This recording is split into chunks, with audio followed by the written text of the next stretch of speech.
outstanding teacher. The profound impact a teacher has on young students' lives can't be emphasized enough.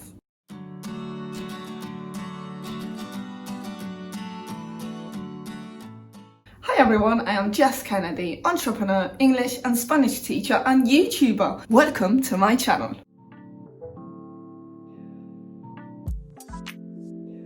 So guys, for those who do not know me, I am an English and Spanish teacher and I have been teaching for almost 10 years. And I have a video in which I talk about how I became a teacher and why I became a teacher. So I will just link it down here or up here somewhere so you can go and watch that before this video or after, whatever you prefer. So in today's video, we are going to see pros and cons of becoming a teacher. Here we go. So the first thing is the salary. Okay, people tend to believe that if you're a teacher, you're loaded. Well, no, it's not the case. They do earn good money, but they do have to work their butts off. Our job doesn't finish at 2 o'clock when everybody goes home. No, correct exams, prepare new lessons, everything. And this, of course, takes a lot of time from our lives because it's after school, on the weekend, during holidays. So it's not like teachers make a fortune and they have loads of holidays throughout the whole year. And this, of course, can suck the life out of a teacher. It can be draining. And like I said, our work's dedication is not reflected in our paychecks. I even know waitresses who make more money than teachers. So it's a bit crazy, to be honest. I'm not saying anything about waitresses.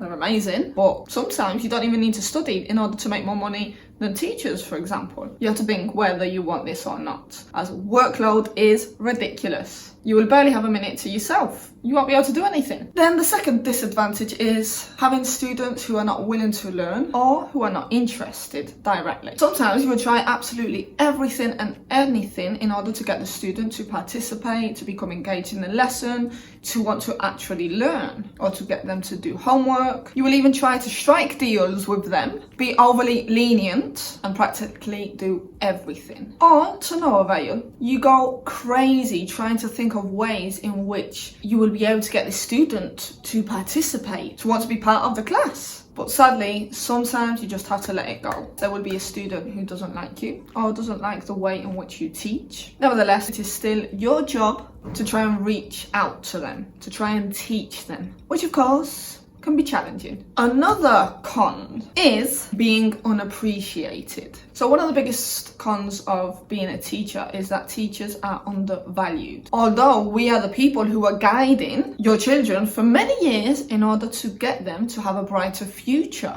Although I do have to say, hopefully during lockdown, parents have been able to realise how hard it is to keep a kid entertained for a few hours in a row, making sure they understand what they are doing, what they are reading, making sure they are doing their homework. Because of course, we also have to bear in mind that every student is different.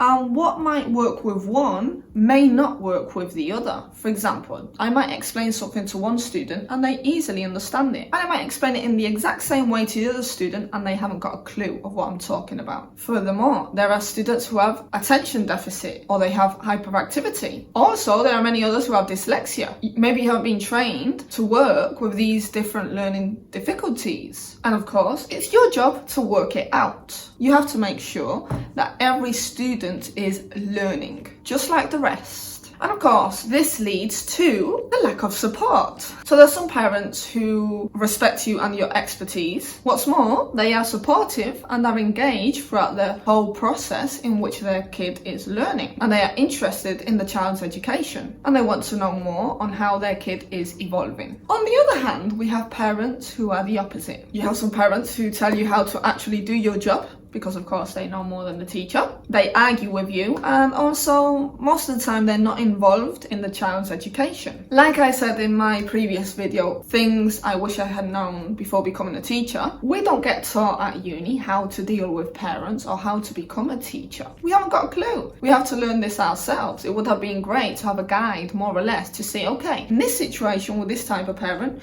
you could do this or that. No, we never had that. You have to learn yourself. And like I said before, with students, some things work and not with others. The same happens with parents. Maybe with one parent you try and explain something and they end up understanding it. And then there are others who are like, no, this isn't happening. You're not doing your job properly. The other disadvantage is all the stress you will go through. And this goes hand in hand with behavioural management. So the management of the classroom and the discipline of the student take up a massive amount of the teacher's time, energy and patience. Loads of students test your limits and they try and see how far they can go, how much they can get away with. You can't be unfair or too harsh on anyone because you will get into trouble. I have a student who hates Spanish, hates it. He says it all the time. I don't want to learn Spanish. I don't want to be here. I hate it. But his mum makes him learn it. When we do things that he likes, he's amazing. Of course, it has to be in English. If it's in Spanish, no, I don't want to do it. But of course, we're in a Spanish class. For example, if we do a dictation, games in Spanish, which of course are not in English, having to write in his notebook, he's just reluctant to do any of it. And then he starts shouting and screaming, turns his camera off, mutes himself. And of course, when I say to him, don't speak to me like that, I'm your teacher, he says to me, that's how I speak to my mum.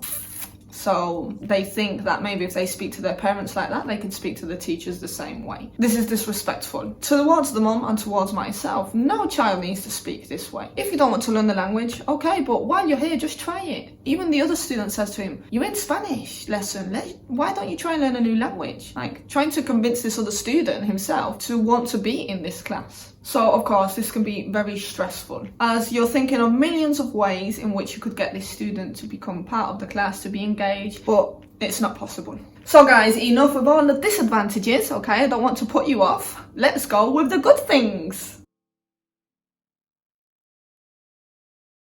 So the first and most important for me is that you get to do what you love. There's nothing more gratifying and rewarding than when you see your students actually learn and enjoy your lessons. As an English and Spanish teacher, I have seen many evolve from not knowing anything at all to being able to speak the actual language. For me, the most striking one was one of my little students. She was 1.5 years old. I speak about this in my other video, but I will mention it just so you understand why for me this is very important, being able to be a teacher. So she's Spanish, okay? She was 1.5 when I started teaching her English. I would just speak to her in English, would play games in English. And of course, at first she wouldn't speak the language. She would answer back in Spanish. And I remember one day, I just completely forgot I was speaking to a little girl who was a year, almost 2. And I thought I was speaking to my mum, so of course, when I speak to my mum, I speak really, really fast. So I said something to her like, oh my god, yeah, I went to the park yesterday and I took the dogs and one of them ran after the rabbit. Poor rabbit must have had a heart attack. And then I looked at her and was like, oh my god, I forgot I'm talking to this little girl. She's probably not understood the word I've said. And she looks at me and she says, why did the dog want to eat the rabbit? I was like, oh my god, I can't believe she has understood everything I have just said. It was crazy. She even corrects me sometimes. I might say, oh yeah, my mum lives in wherever. And she's like, Jess, it's not me mum, it's my mum. I'm like, oh yeah, sorry. It's just the accent from Manchester. It's crazy. And then you see this little Spanish girl who says like proper English things. For example, no way Jose, or easy peasy lemon squeezy, or oh yeah, it's proper heavy mate, or sharing is caring. Like some of these things that you look at and you're like, oh my god, you sound like proper English. It's just magic. And for me, this is the best part of being a teacher. One of the other advantages is that you get the opportunity to make a difference. And this is the reason I am a teacher nowadays, because thanks to my physics teacher way back when I used to study, he just made me realise one day that I wanted to be like him, an amazing teacher, outstanding teacher. The profound impact a teacher has on young students' lives can't be emphasised enough. Teachers have the opportunity to become trusted role models, and they help shape these students into the people they want to be in the future. This, of course, leads to another advantage, which is lasting relationships. With time, strong bonds take place between the teacher and the student. And this, of course, can last a lifetime. You're a sister, you're a shoulder to cry on, you're a listener, you're a source of strength. So you're so many things, and this of course connects you to the student. It's like they become your babies, you know, you want to take care of them, you're protective of them. And good teachers encourage students to become a better person. Not only this, you also get to meet new teachers. You're both doing the same job and you can help each other out. Of course, you can learn a lot from them. The main advantage of this is that we are given the opportunity to inspire young people, as we of course are passionate about teaching and we want our students to achieve their goals. It gives us a sense of accomplishment when reaching these goals. Another advantage is that being a teacher leads you to self-employment opportunities. Apart from working at schools, teachers can work at academies, or they can do some extra lessons in the afternoons, on the weekend, and so on. Thanks to this, I have been able to create my own online website, which is chadrihla.com, by the way, just in case you wanted to go and have a look. From this platform, I teach English and Spanish to people from all around the world, and it is incredible. Also, this means that you can teach from any part in the world as well, and you can travel at the same time. So